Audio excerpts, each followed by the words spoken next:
ndababaze yuko ca kibazo ca Shura ko mwabambarije baba bosi biwe mumpumurize umutima numve yuko yoba akiri muzima. Ico mperako inyuma yuko mwumvise iyi audio, Dushimimana Ashura yaramaze kontra ari muri Arabia Saudite mugabo gushika iyi saha ntarataha mu Burundi. Vyatewe n'iki? Iyi audio mwumvise umuntu andungikiye ntayimpaye kubera ko ari ubwa mbere. Yaraje iwanje ndamurungika kuri nyene ikigo yarungitse umwana we muri Arabia Saudite, agezeyo nta kintu yamufashije. Ninde? Uwitwa Faiza.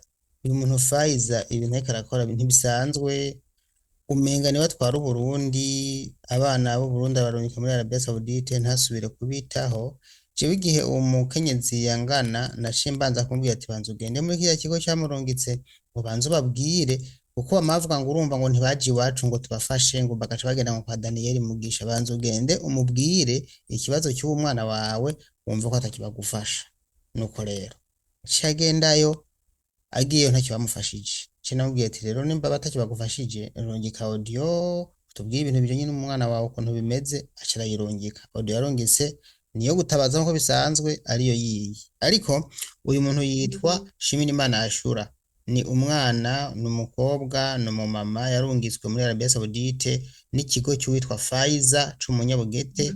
Hanyuma yamaze kontra y'imyaka 2 ariko bamwimitike yo gusubira mu Burundi. N'umwana ategeze yumvira gutoroka, sinzi ko ari umwana yusanga n'umumama murambabarira, nigeze yumvira gutoroka, yarakoze neza aramara kontra. None ko ashaka gutaha kubera iki Faiza atamuvugira ngo aronke itike y'indege atahe mu Burundi, gushika naho bamutoteza agahitamo gusohoka mu rupangu akishikiriza igipolisi kugira ngo bamufashe gutaha kubera ko Faiza atakimufashije. Hano ndagomba ndabumvishe amagorwa canke amarira y'umuvyeyi ariko asaba kuvugana n'umwana wiwe canke amenye ivy'umwana wiwe, amenye ko akiriho canke amenye ko yapfuye. Reka nabasangize audio y'umwirondoro. Murakoze cane. Bamwita Dushimirimana Ashura, yagiye mu 2024 ari mu kwezi kwa mbere, aciye mu kigo aho bita mu Nyabigete kwa Faiza, nibo bashoboye kumurungika.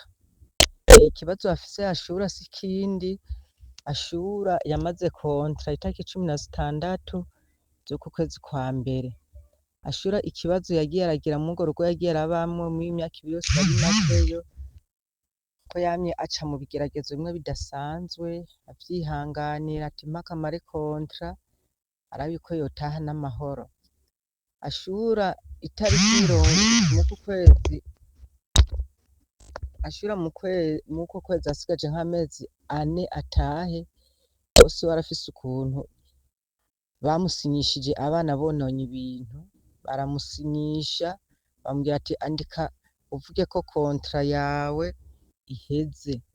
Ashura yo kutamenya, Ashura arandika, baramuha rwa rupapuro yasafirishijeko arasinya, bamubwira ko buca bamurungika ataha.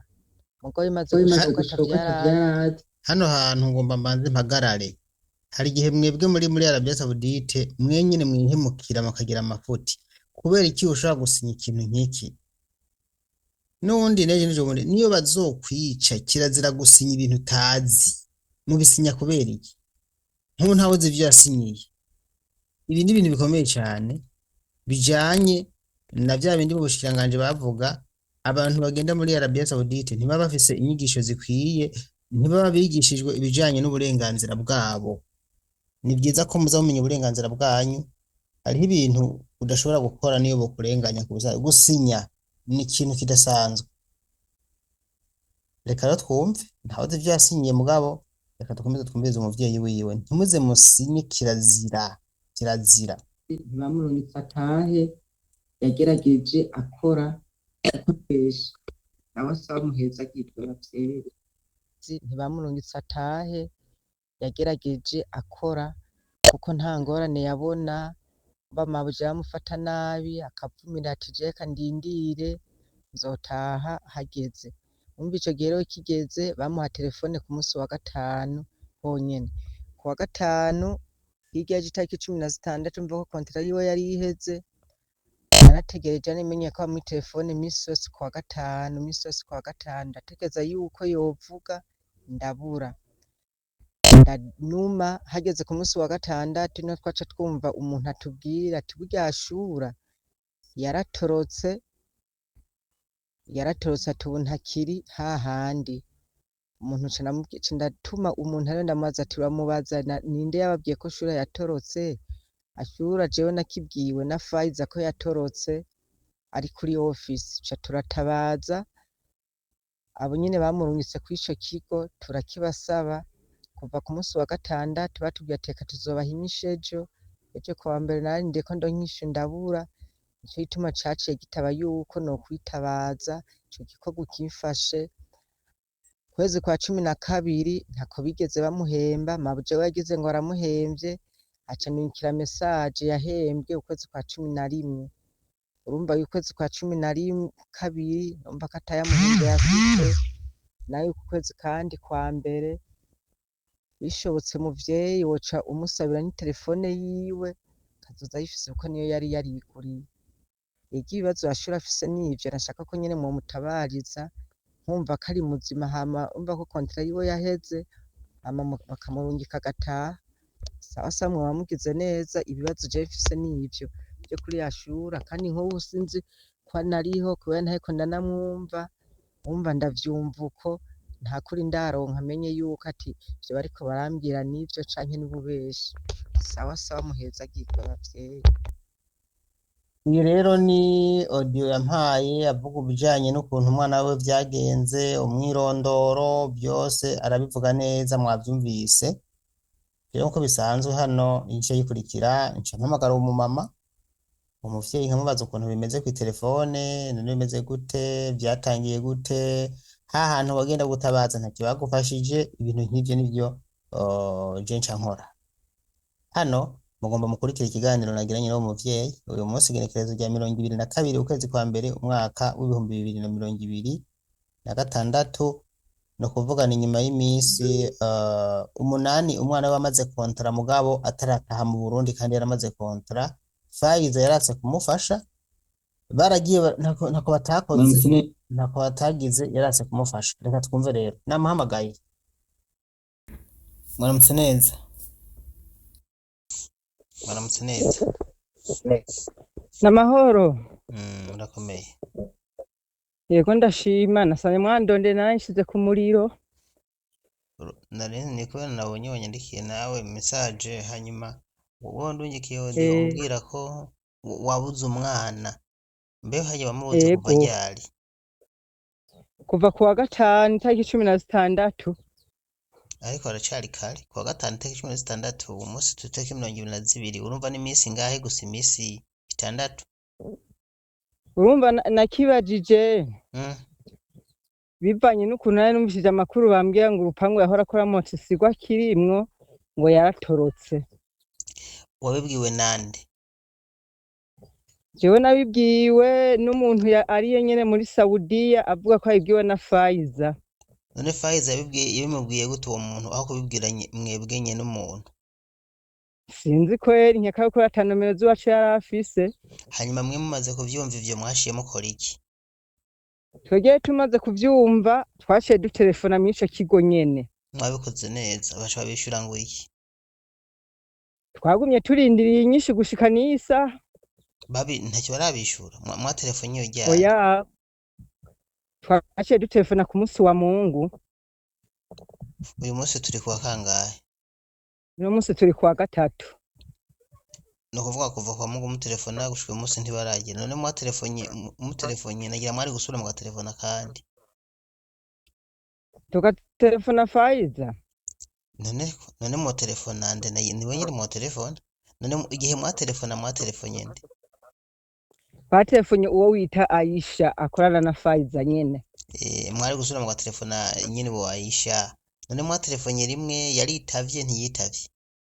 Oya, na hirya yejo umuntu yari yamutelefone acaguma atubwira ati niturindire ngo bazoduha inyishu. N'ubu nyene turacarindiriye inyishu.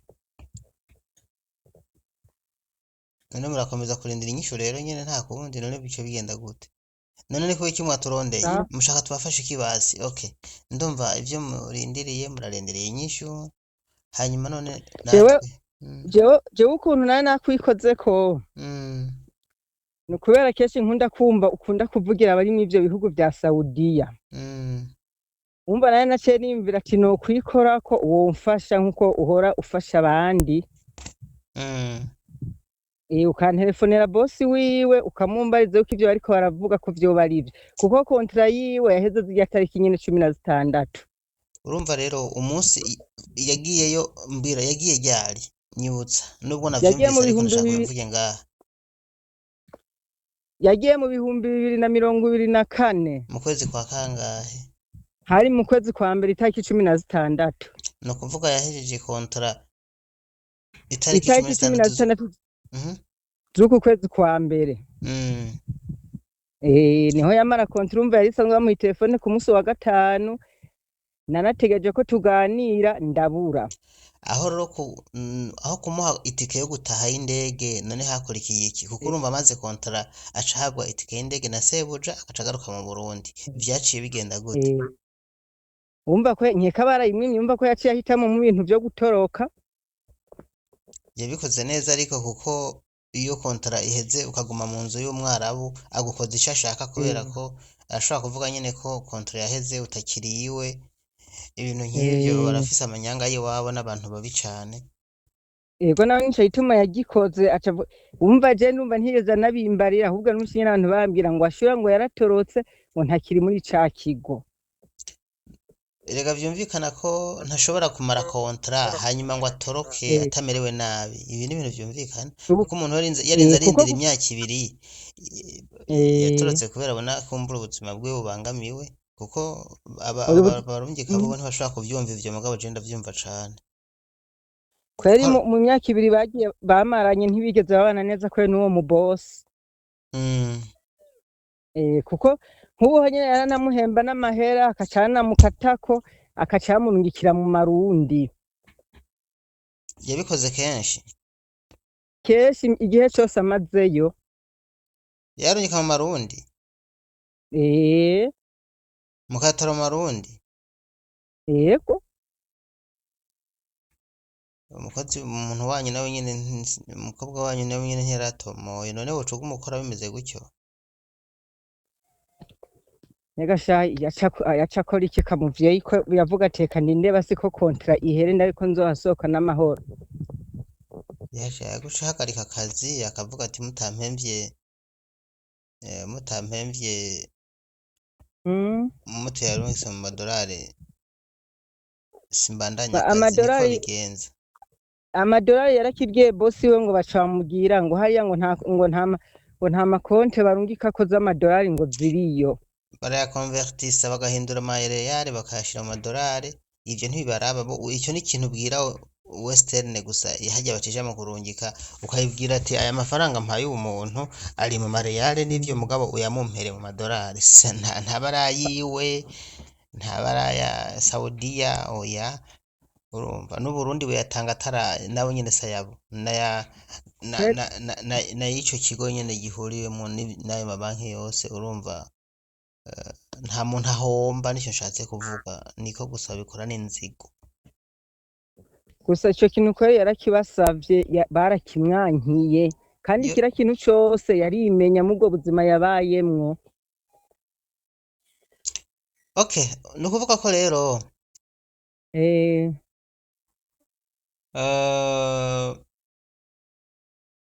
nohamagara uyu mubose wiwe kandi wumva atakihari